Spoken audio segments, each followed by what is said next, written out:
Welcome to MD Source, helping you become a more informed you when it comes to your health.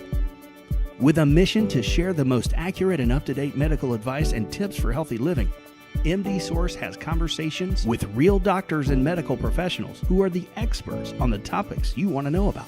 Today's guest, Dr. Jay Orringer, talks about prophylactic mastectomies and the implications for the overall health of the patient. Here's Dr. Rod Rourke. This is Dr. Rod Rourke from MD Source, coming to you for a more informed you. Today, we're honored to have with us Dr. Jay Orringer, world-renowned board-certified plastic surgeon from Los Angeles. He's an adjunct professor at John Wayne Cancer Center. He has an incredible experience with breast reconstruction, and of course, I know him because we were both together at the famous University of Michigan. So, Dr. Orringer, thank you. Welcome to MD Source. Pleasure to be here, Rod. Okay. So, the topic today is going to be about prophylactic mastectomy, and what does that mean? And, we hear a lot about BRCA genes and when to do a mastectomy before you have cancer. So, tell us a little bit about what a preventative mastectomy is and who's a candidate, because certainly not everybody's a candidate for that. Yeah, prophylactic mastectomy is a procedure where the breast tissue, with or without the nipple, is removed in order to limit future risk of the development of cancer. Many instances today, we perform the prophylactic mastectomy maintaining the nipple and all of the skin of the breast. We then replace the mound of the breast with either an implant or one's own tissues. Okay.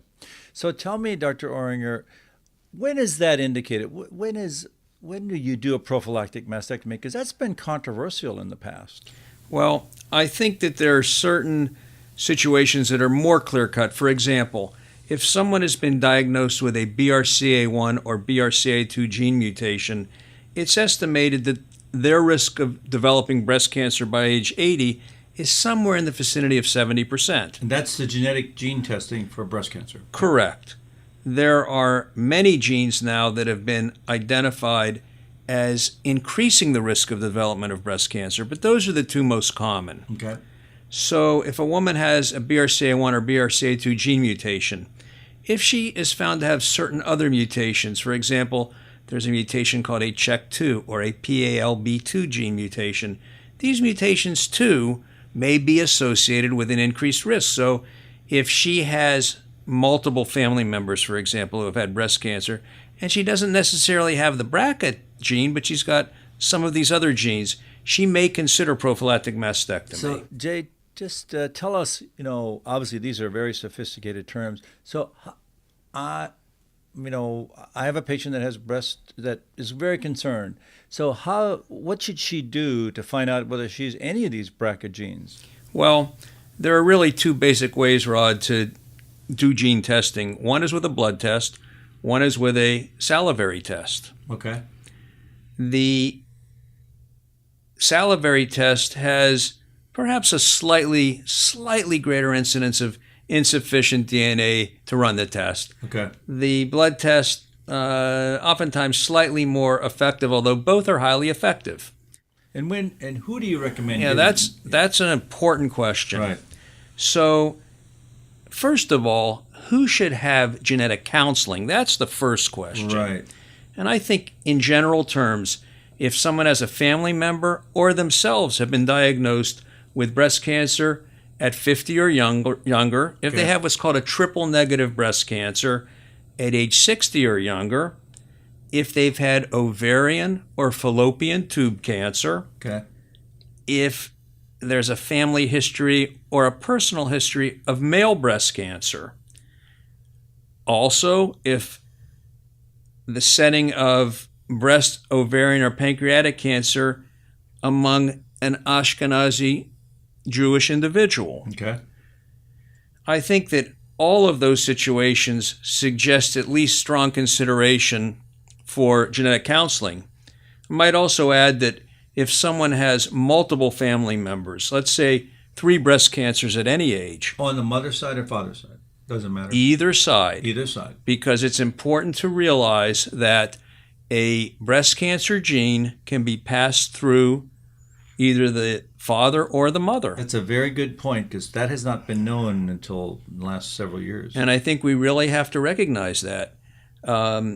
If the father has had a high-grade prostate cancer, or has had breast cancer, because males also get breast cancer, his offspring should strongly consider genetic testing. Okay, very good point. Again, particularly in the setting of Jewish ancestry, of Eastern European descent, but really anyone in that situation should consider it. So I think that once they go to the genetic counselor will actually assess their family tree, the history of the family, and then we'll make recommendations regarding whether they should have a prophylactic mastectomy or not. So you see the patient, you send him to a certified genetic counselor. What kind are these physicians? Tell us what kind of doctors they are. What should they look for? It's an estimated about 500 genetic counselors in the United States. Wow, that little? But there are in excess of 100,000 physicians, primary care physicians, gynecologists, as well as nurse practitioners, PAs, and oncologists who do genetic testing. Really? In the setting of a basic family history or a basic personal history, in many instances, those individuals can do a good job at genetic assessment and counseling. But when you have a more complex situation, a situation that's not so clear-cut, then I think it behooves an individual to see or be referred to an actual genetic counselor who can really assess their risk and help them in their decision-making process. Okay. Yeah, that makes sense. Okay, so they have the genetic counseling, and it's positive. So they come back and see you, and so take that from there. Well, let's go with the situation of a BRCA1 or BRCA2 gene. What is the difference? The BRCA genes themselves make proteins that help protect us from cancer. Okay. When that protein is abnormal because the gene itself is mutated, the patient is not able to fight the development of breast cancer as well as someone who doesn't have a mutation. That's BRCA1 and 2. And 2. The BRCA1 gene mutations often lead to a more aggressive breast cancer called a triple negative tumor. The BRCA2, however, also are significant. Any invasive tumor is significant. And again, the likelihood of development of breast cancer by age 80 in the BRCA1 patient is somewhere in the vicinity of 72%. BRCA2 still around 69% according to recent study. That's high. So with both of them, it's still high. But once it's been determined that the patient has that risk and they say, I want to mitigate my lifetime risk. Right. I saw my mother go through this. I saw my cousin or my grandma go through this, and I want to mitigate my risk. And I have 3 young kids. Yep. Prophylactic mastectomy, when deemed to be an appropriate choice for an individual after she considers all of her risk factors and her personal preference, can reduce breast cancer risk. It is estimated by somewhere between 90 and 95%. That's huge. We recognize that when we do a mastectomy, we don't remove every millimeter of breast tissue. There's some breast tissue that still remains on the undersurface of the skin. Maybe often a small amount still in the nipple if we preserve the nipple. But still, in that setting, it appears that we achieve very significant risk reduction. Once we've done the mastectomy, we then have 2 basic ways to reconstruct the breast mound. Because hopefully in the prophylactic setting, we've saved the breast skin and the nipple. So how, just sorry to interrupt you, but so when you decide to save the nipple or not, and obviously you're working with a team, and I want to emphasize when Dr. Orringer is talking about this, he's got a team, a breast cancer surgeon, he's the plastic surgeon. I mean, he's got all these people on his team, and that's very important, is it not, to find a great, reputable team that does this a lot? Oh, I feel very strongly, Rod, that the patient should be the captain of her team. Great. She should assemble a team. With the help of their plastic surgeon or their, yeah. I think that from the time that consideration of prophylactic mastectomy or therapeutic mastectomy is contemplated, or for that matter, from the time that a lumpectomy and radiation is contemplated, Right. she should see a plastic surgeon, because there are implications to radiation, for example, in the therapeutic setting, which could affect a long-term reconstruction in the future. There are very significant options, differences among reconstructions. And so early in the process, she should assemble her team of general surgeon, plastic surgeon, when appropriate, oncologist. She should see a genetic counselor, of course. She should have that member of her team. And she should also have a support system. Right. There are some wonderful organizations that largely consist of women who have a genetic predisposition to breast cancer, Right. who in many instances have already undergone treatment. Great sources of support. And they can tell them what's coming, what to expect, and I think that's very important. And of course, do you have some names of some of those? Well, Force, for example, is Okay. a wonderful organization. Okay, and you can find it online. And it's comprised of a tremendous group of women advocates, advocates for one another. Wonderful, because you can't do this alone. It's got to be a team approach. And I think that if a woman particularly is diagnosed at a young age, sometimes she may be diagnosed as early as age 18 or her early Right. 20s. And in that situation, I think the better she can prepare, Right. the more she can talk with good sources of support, Right. the better she's going to do in the long term. Right. She's well informed, knows what to do, gets the best people, best team, like you said. Okay, so you got this team obviously working with you. So when do you decide? Let's just talk a little bit about nipple sparing or not, and then I'm gonna ask you about the options for really reconstruction. So when is a nipple sparing mastectomy indicated? Rod, in the last 10 to 15 years, I've really seen an increasing trend towards nipple preservation. Right.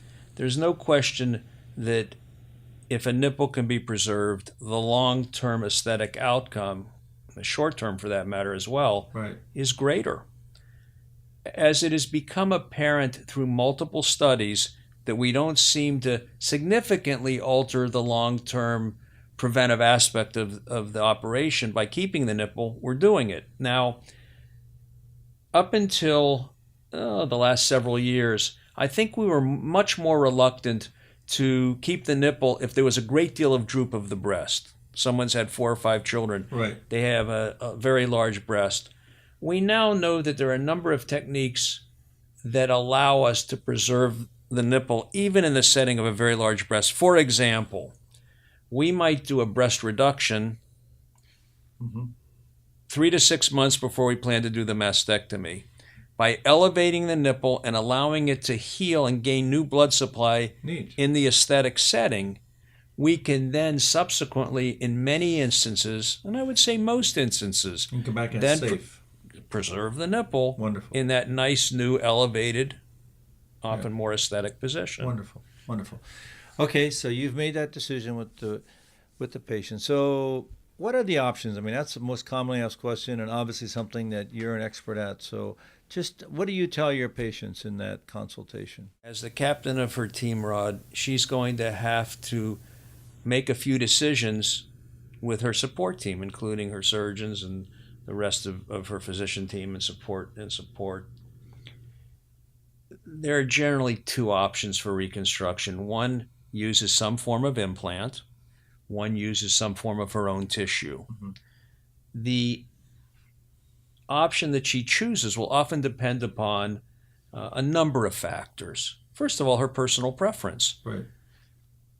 There's little doubt that an optimal operation using her own tissue called autologous or self-tissue Right. will provide the most natural and durable long-term outcome. Yeah. Once successfully transplanted, that tissue does not have to be replaced. Right. However, it's associated with another scar elsewhere, not just on the chest. So, for example, if we do something called a DIEP flap. Yeah, tell us what that is in DIEP flap is a very innovative operation that in large part takes the tissue that would be discarded with a tummy tuck and puts it to wonderful use in creating a breast that looks and feels very much like a normal breast, because you're replacing an organ that is largely fat with fat. And it's the donor site you'd be throwing away anyway. Correct. And it's named for the blood supply, the deep inferior epigastric perforators. So what it basically means is that we dissect a blood vessel through the muscle, preserving largely the muscle, right, but using the blood vessels that we find attached to skin and fat. Those blood vessels are then attached to blood vessels on the chest wall so that tissue can be successfully transplanted. Right. And it's really a transplant of skin and fat. Right. You then close the tummy in a way that very much often imitates a tummy tuck. Right. And that's really our goal. Right. Our goal is, in the long term, our hope and our goal is that patients will say, wow, my breasts look and feel quite aesthetic. And oftentimes after having had multiple children, I can't believe that my tummy looks this flat. Right, which is beautiful. So it's a beautiful. It's the epitome of plastic surgery. You're taking like tissue to like tissue, and you're taking tissue you don't need, and so it's beautiful. Correct. So, on the other hand, in Los Angeles, where I'm from, yes, many women work out on a regular basis, are lean, and they don't have that. And they say, I don't want that tissue used. Right. I'm okay having an implant. I'd like to have some fullness, and I don't mind the fact that I'm going to have to replace them in the course of my life. And how long you usually tell them?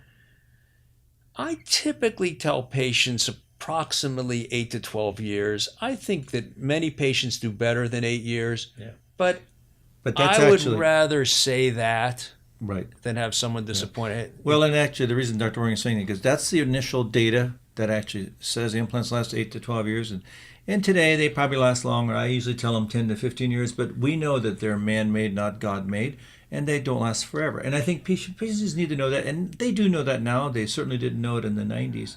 So you tell them that, and obviously if they're lean, and that's less of an operation, right? It's less complicated. It's a shorter operation associated with a typically shorter hospital stay and recuperative period. The newer implants, Rod, what we call the 5th generation gel implants. Many people hear the term gummy bear implant. Right. Tell us about all that. It's a thicker gelled implant. Cohesive. Yeah. More cohesive.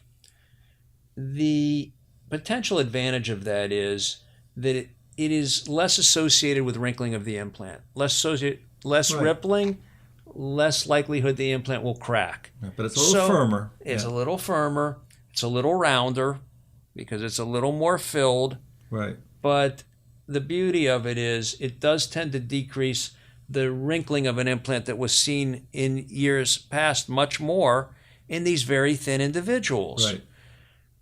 We're hopeful that because these implants have more fill, they don't wrinkle as much because they're more filled, and because they have a more cohesive gel, they may last longer than what we used to think. So, what you said, might they last 10 or 15 years? Sure, that's my hope. I'd love to see them last longer. Yeah, we just don't know with certainty right now. In these patients, so you've elegantly described the perforator flap. Now, on the implant side, tell us a little bit more about the implant. Do you place it above and below the muscle? Do you use fat with it? And then tell us a little bit about revisions before we wrap up. Yeah, that's a wonderful question. So there are basically 2 schools of thought with regard to where to place an implant, above or under the muscle. I personally prefer still going under the muscle to a large extent because, particularly in a thinner individual, I feel that having a soft tissue cover that is thicker is preferable without having to rely on fat grafting. When you put the implant over the muscle, surgeons who do that on a routine basis will say, well, we're going to fat graft on several occasions, hoping that we can better conceal implant rippling, implant edges. I think that In some instances, that can be accomplished. In others, it can't. Right. I prefer to rely less on fat grafting because I feel that certainly a significant proportion of that fat doesn't survive. Right. So it's not quite as reliable. Now, those who go over the muscle contend that, and rightly so, that when the patient contracts her pectoralis, as with working out, for example, less animation. You see more animation when it's under the muscle, and that's accurate. Right. So I think that there are two valid schools of thought. I just personally prefer not to have to rely on multiple fat grafting sessions to conceal the imperfections of a device. And also, it's the need for potentially even covering it with what's called with ADM and about, these are cadaver dermis, which is usually has to be placed if you're doing it above the muscle. Tell us briefly about that, because that actually adds additional cost as well. The addition of acellular dermal matrix, which is cadaver skin with the outer portion of the skin removed, the dermis used, has been a significant adjunct. It gives some support to the implant. It gives some additional thickening. And those who go over the muscle routinely use a large sheet of that to cover the device.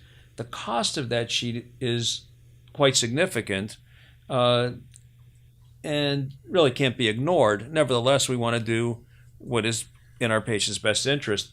And I want to say that the wonderful thing about plastic surgery, as you taught me many years ago, was that, and is that, it's really artistry.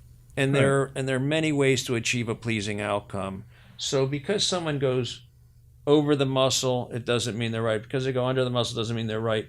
You have to individualize the situation. And what the patient wants. Like if they work out a lot, if they're a bodybuilder, maybe going above the muscle may be a good option, potentially. If they're quite thin, it may not be a good option. Right, because then the implant will show. And so we really have to individualize. That's the art of what we do. That's excellent. Jay, that was been phenomenal. Tell us about the final touches. So on the average, when do you do the final touch, the nipple reconstruction? And what do you use in tattooing as we close? If we have done a mastectomy that removes the nipple rod, there may be, most often there is a second stage, anywhere from 3 to 6 months later. At the time of the second stage, if it's a flap reconstruction, which means the use of one's own tissues, we shape, we try to achieve better symmetry, and we create the nipple. Right. And that's usually at what? 3 to 6 months. After they're done with all their treatments or chemo and... Sure. Yeah. Sure. I'll do it as early as a month or two after completion of chemo. If radiation has been done, I'll wait at least 6 months for healing from the radiation. That's a different situation. Exactly. But I prefer to use local tissue on the chest wall almost in origami fashion to create a nipple. Right. Then there are many artists now who can create what we call a three-dimensional nipple areola reconstruction. So even if it's flat, they have ways of shadowing. It looks beautiful. That really look beautiful. If someone wants to have a nipple mound itself, we'll use the origami, what I call the pseudo-origami technique. And use the local tissue, shape it, and then we'll tattoo the nipple a different color, we'll tattoo the areola a different color, and it really can be quite artistic and can look quite good. Right.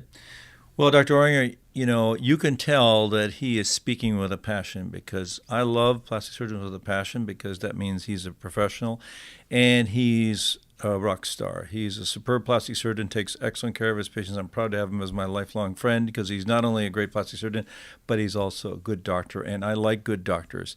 So I think you took us on this beautiful path of what is a prophylactic mastectomy, when do you need genetic testing, when do you seek out a genetic counselor, and then when you decide if you have it, what are the options, implant or non-implant based.